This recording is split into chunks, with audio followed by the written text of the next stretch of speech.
It's 2 p.m. on Tuesday. It's the ROMKids Show. Nice to see everyone. Very excited about today's episode. We have ROM Archivist Charlotte Chaffy on. I'm really excited. We've been talking about this episode for a long time. We're going to talk about a bunch of the many extraordinary women that helped create the ROM into the wonderful institution that it is today. So I'm really excited to talk about that. Remember, this is a kids show, so if you want to hang out, do some art with us. We're going to make some stamps today. We're going to learn a bit about ROM history. Feel free to join us. These episodes also go up on YouTube later in the week.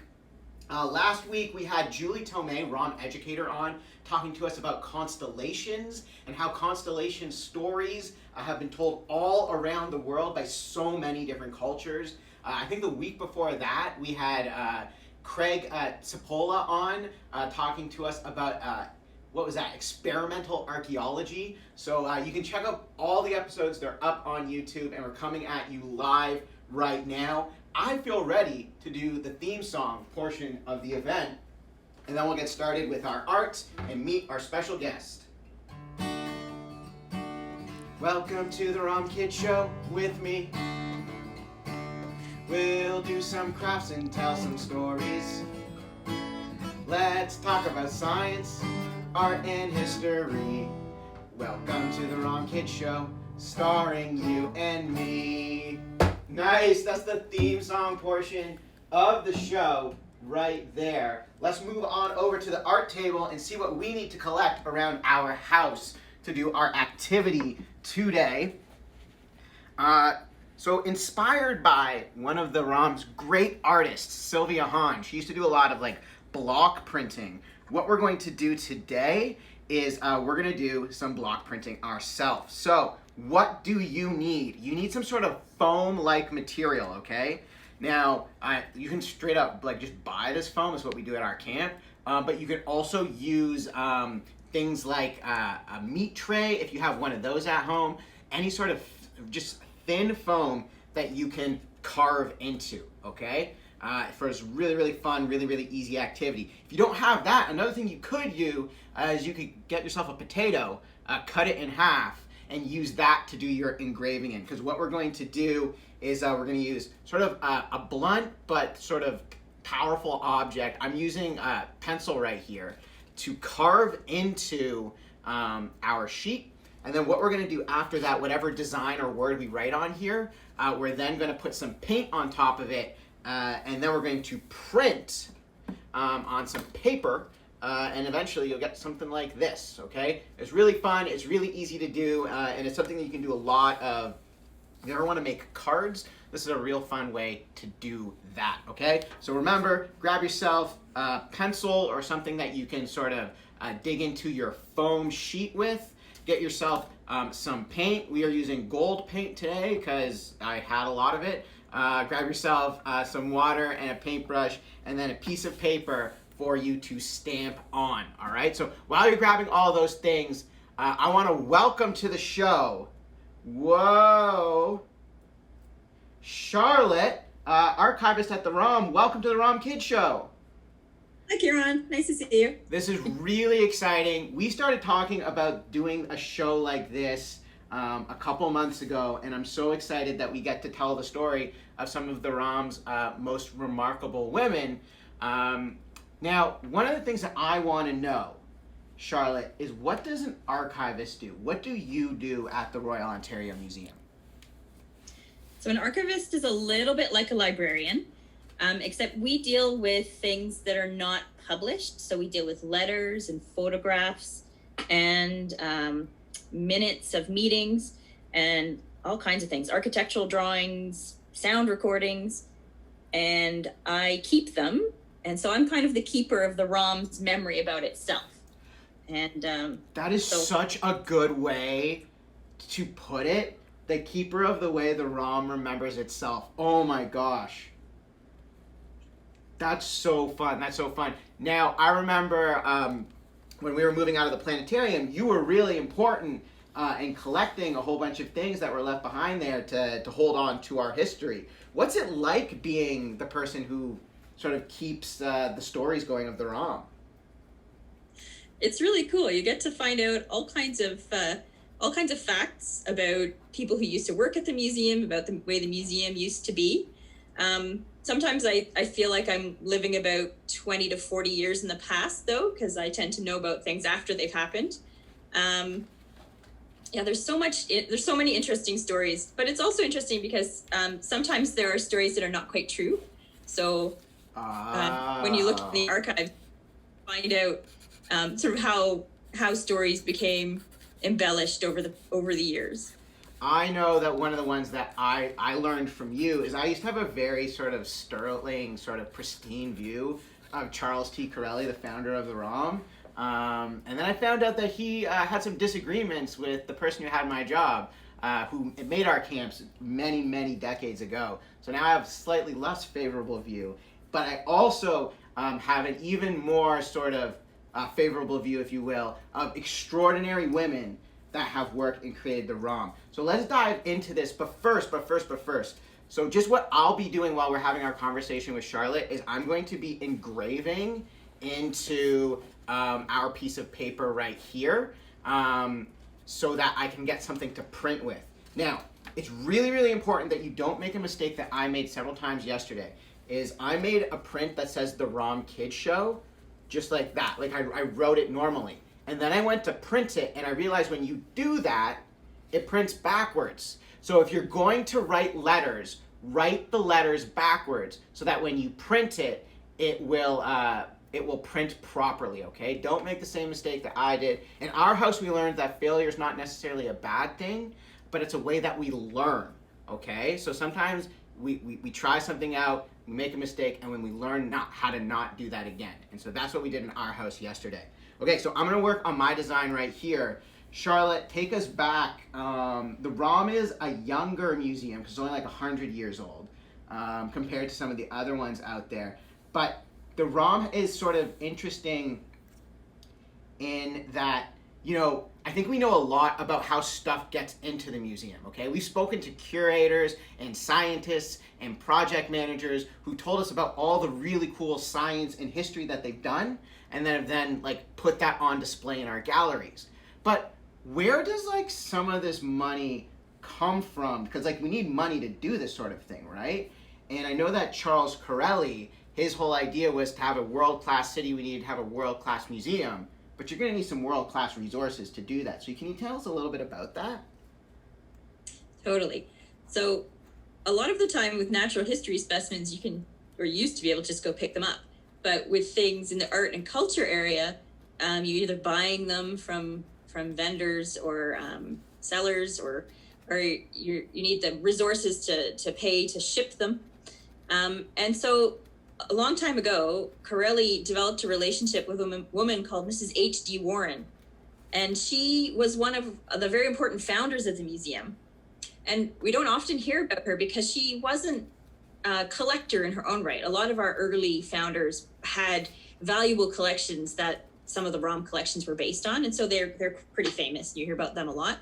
But Mrs. Warren was a businesswoman, and she was very interested in cultural institutions around Toronto. You could find her in a lot of different places, but the ROM was one of the places that she really liked. And she, in fact, was one of the first Board of Trustee members, which was kind of interesting for a woman to be on a Board of Trustees at the time. And because she had a lot of resources, she and Corelli were able to purchase a lot of stuff for the ROM. And they developed this kind of cool relationship where Corelli would go off on buying expeditions, and he would agree to more than he had money for them. The Board of Trustees would give a certain amount of money and he'd blow it completely. And then he'd come back and he'd say to Mrs. Warren, "Oh, you know, I bought these nice little things, but there was this great big thing that would be awesome to have," and she would pony up the moness for it. I think so they it's kind of cool back and forth. I think directors have a habit of spending a lot of money, and I'm really glad that Miss H.D. Warren was there. I think too, what I found so fascinating about this story is, museums specific, like especially back when like ours started, over 100 years ago, it was all men everywhere doing things. But H.D. Warren, I guess backed by the power of having some money, she served on the board. And I guess a question that maybe some of us have is like, what does a board do? So at the ROM, the board makes decisions for the museum. It's not just run by one person. There's not just one person in charge. We have a director. Our director receives direction from this board, and the board is supposed to be looking out for the interests of the museum on a lot of different fronts, but financially and facilities wise, and like direction, big visions. So having a woman at that table is really important, and having women now and all kinds of different people at a board table helps the institution to have a broader representation. It's for more people, right? Museums really are for everyone, and it's really, really important that everyone be reflected in the museums that they go to. And so it's really cool to know that there was a woman at the table in the early days. Now, sort of switching this a little bit, is I want to talk about someone that we have a picture of. Her name is Mary Han, and she's from the very beginning. She's like from a time before even the ROM was the ROM. Can you tell us a little bit about how like the ROM was very different then than it is today? It was almost like a collection of other museums, right? That's right. When the ROM got started, way back, it was actually 5 museums, and folks heard that before. It was paleontology, mineralogy, geology, natural history, and archaeology. Each of the 5 museums had their own directors, and there's a lot of reasons for that. So Mary Hand was hired by the Archaeological Museum to be a cataloger. So you may have talked with some folks about how, you know, an object comes to the museum, well, then what do we do with it? Well, the catalogers back in the day took it over. Now we have technicians, and our curators do a bit of this as well. They write down where the object came from, what it is, all sorts of great information about the object. And that helps us keep track of our objects, helps us to know where they are. And it also helps us to create things like labels and to figure out what we're going to put in exhibitions. So the catalogers are really important. And back in the day, they did everything by hand. So she had beautiful handwriting, and she would write down all of the information about the objects. And she started in 1912. And that photograph you showed, it's like one of my favorite photographs, because there's this group of guys all standing there, and they were the first guards, sort of what are now our security guards. And then there's this one woman standing there in the middle, and it's like, why is she there? And she's there because she was one of our first catalogers. And then in the early days of the museum, it was very small, and people had to do a lot of different jobs. And Mary Hand ended up having to sit at the front and take tickets, sell tickets. So she was both cataloging and sell tickets. And in the archives, I have a really nice book that she drew pictures of our armor collection. So a cataloger would also have good art skills. And then a couple of years ago, I found a letter from Mary Hand.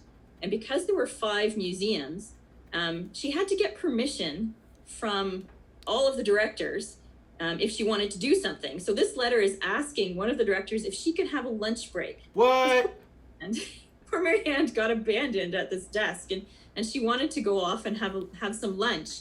And Mr. Corelli, who was, you know, the guy who hired her, said she had to go and ask all the other directors. And so, and then fortunately, I found the follow-up letter from one of the directors who, of course, you must have lunch break. So poor Mary Hand, she did get her lunch break. It's wild to me that you would have to get 5 different directors, you know, people who are doing important work, that you would have to get permission from them just to like have a snack, to have a sandwich, just to do your work. And it's very important that you always take your lunch, okay? It's important that when you're at school, you eat your lunch and you have that lunch break. And it's important when you have a job that you also take your lunch break, okay? We love unions on this show. Mary Hand was really cool, I think, too, because she's like a big important person from that transition when like our museums were sort of changing. On this show, we spent a lot of time talking about 2 of my favorite ROM women, Ruth Holm and Eugenia Berlin. 2 folks that really helped build ROM Camp, the school visits programs, the hands-on galleries, a lot of the outreach.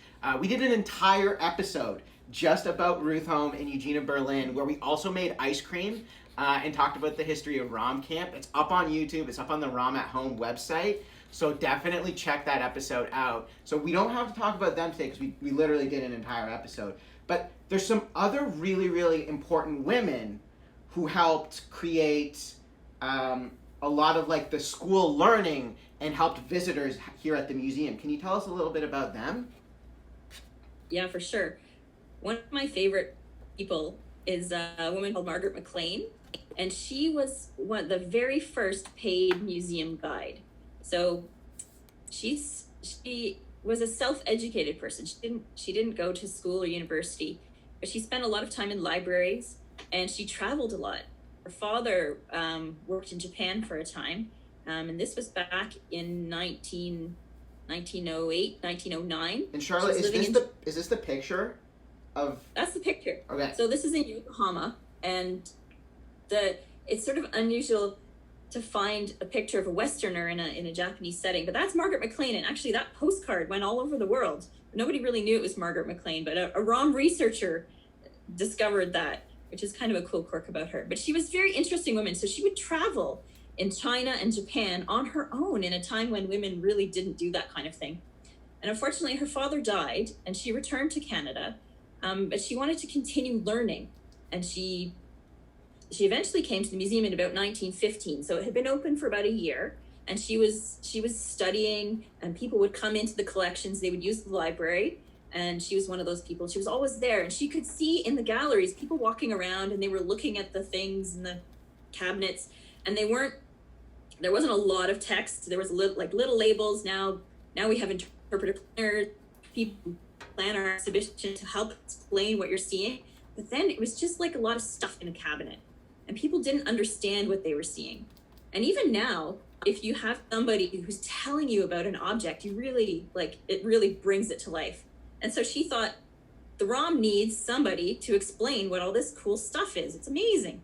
And she applied to the board, and she applied to Corelli and said, I want to be a guide. And they said, we don't need a guide. And she said, you really do? And they were like, no, you don't. No, we don't. But they said, but you can continue studying here. And so she continued to study, and she wrote articles for the local press, and they were very popular. And eventually the museum folks woke up to the fact that she was creating waves in the popular thought. And they said to her, well, all right, fine. You can lead tours on your own. So, but you're not paid by us. And so she did, and they were wildly popular. Like right away, she had about 700 people. Whoa. It was amazing at the time, because they were like, the ROM was small. We were just starting out. And then the board and Corelli's finally woke up to the fact that people really wanted this, and they hired her as the first guide. And so she essentially created her own job. But then she really worked hard to get information about the museum out there. She wrote articles. She invited school groups in. She did children's tours. She started something that was kind of like the Saturday Morning Club. Hey, that's me. Yep. So she was having children come in, and she really kicked off education and learning, and having all kinds of people, not just university people, not just educated people, come into the museum. And she apparently had a really great talent at explaining things and making the objects come alive for people. So she was super cool. After she left, we had a number of other education folks, and another one that came along, her name was Ella Martin, and she started in 1938. And here she is, she's instructing in one of the galleries. Yeah, that's Hatshepsut's wall. Yeah. And that is still up here today. This is the Voyage to Punt up in ancient Egypt, up on the 3rd floor. And it's Hatshepsut's wall, and it tells this wonderful story of going to this mythical land of Punt. And we still teach like that at the ROM today. We stand in that corner. I know Lauren was waving a little bit earlier, one of our teachers. She teaches up there just like that today. And it's so cool to see a photo like this and be like, it's still the same. It's still the same, Okay, sorry, go ahead, Ella Martin. So what was remarkable at Ella Martin was that she was the first formally educated teacher to come on board at the ROM. So up until then, we had people who were either self-educated or had other backgrounds teaching in the museum. And she was the first one with like a teacher background. So she had all the pedagogy and all that kind of stuff going around in her brain. And one of the things she did was that she introduced object-based learning. So if kids come to the museum on a school field trip, they'll go in and there'll be objects on the table. And that doesn't always happen in museums. When you go to a museum, you're not allowed to touch. So having learning collections that people can touch and experience rather than just listening was something that Ella Martin brought in. And it's continued throughout our educational program at the museum, which is really cool. It's to Charlotte's point here, like, we cannot stress enough how important hands-on learning is. It's something that the ROM really spearheaded through folks like Ella Martin. And like today still, you know, when it's like the normal times, we'll bring out objects for kids at camp, for kids in school, and so you can actually learn in these galleries. And I cannot tell you how cool it is to be in the dinosaur gallery learning about Tyrannosaurus Rex or underneath the Maiasaur, and be able to hold these fossils, reproductions or real fossils, next to the actual thing. And that's something that I think a lot of really extraordinary women really worked hard to make our museum accessible and open for, right? Whether it's Ella Martin, whether it's Ruth Holm, Eugenia Berlin, all of these folks made it really, really important to make it accessible for kids and for families. And by doing that, it's by touching. So that's really, really cool. One of my favorite teachers is also a renowned artist in Toronto. Her name is Sylvia Han. And she was friends with Ruth Holm back when these camps were starting to be built. And another sort of reoccurring thing is Corelli will say no to a woman and then the woman just does it anyway. And so Ruth Holm needed a teacher to teach at her camps. So she went to her friend who is an artist, and she said, Sylvia Hahn, would you mind teaching art to children at the ROM? And she did, but then she'd go on to become like one of our great ROM artists. Can you tell us about Sylvia Hahn?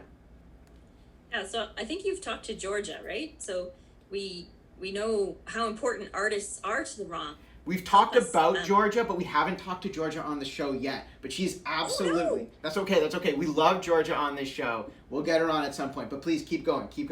Okay, so ROM artists are really important, and they've always been very important because they help with our displays, and they help us to create things that we can't get in nature, or we can't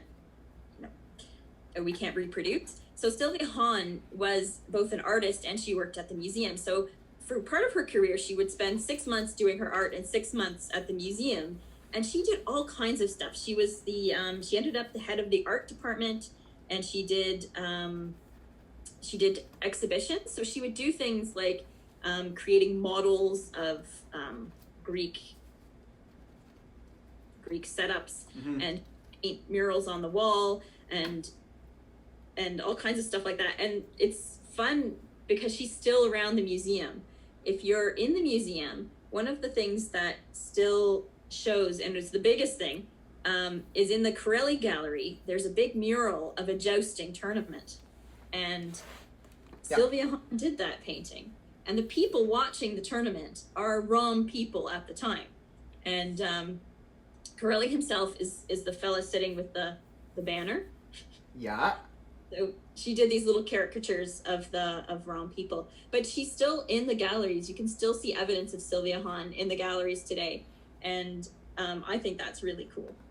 I love those murals so much, and I love like the little history in there, because one of the women in there too, she's facing, her back is to Corelli. It's this woman right here, and she has like a long, tall triangle of a hat. She's facing away from Corelli, and that is Sylvia Hahn's friend, Ruth Holm, who was painted in to the mural, and sort of shows this rivalry that comes from this way? Like this? There we go. Yeah, and it sort of speaks to this rivalry that was happening in the museum at the time. Okay, we've talked about educators today. We've talked about staff that have stood at the front door and had to get permission to have a lunch break. We've talked about people with lots of resources. We talked about Miss H.D. Warren, who I think is like the only woman that like Corelli got along with in those early days, because she said yes to him buying a lot of stuff. We talked about these educators and artists, all of these really, really fascinating people. But what about like doing the science, you know, the stuff that also happens in museums? Can you tell us about anyone that worked back there? Sure. And there were lots of women who contributed to the ROM's understanding of the ROM's collections. And somebody in particular who's very interesting is a woman named Madeline Fritz. And she was a geologist and paleontologist. And she started out in, she was always interested as a little girl in science and the ocean and shells and rocks. But she didn't really start studying geology until she went on a special trip with a friend who she met. She went on a trip with a woman called Alice Wilson, who was with the Canadian Geological Survey, and she wanted to go out on a field trip. At the time, which was about 1920, women weren't allowed to go out on trips with men because it was not proper. So this Alice woman was looking around for somebody to go with her, and she met up with Madeline Fritz at a lecture and said, "You seem interesting. Would you like to come and be my assistant on this geological survey?" And Madeline Fritz went with her.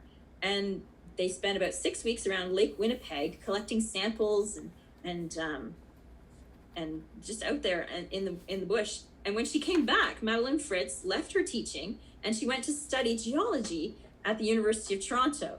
And she got her master's and she got her PhD. She was the first woman to get her PhD in geology at the University of Toronto. Whoa! Yeah. And she was a student of Parks, who was one of the 5 directors. And so she became involved with the museum there. And she was both at the University of Toronto and the museum. And some of her work is still regarded as like the base knowledge for geology in the Toronto area. And so she was one of these very plucky women going out there doing science when women were discouraged from doing science and discouraged from having a career. And she just did it. She went for it. I think a common thing while I'm painting over top of my design, okay? I just did like this fun little design because I've been enjoying learning so much about ROM history from Charlotte. So now I'm painting over top of it, and I'm gonna try and make sure that not too much paint gets into the groove, but I'm gonna paint all over top and then I'm gonna use it to print on my paper.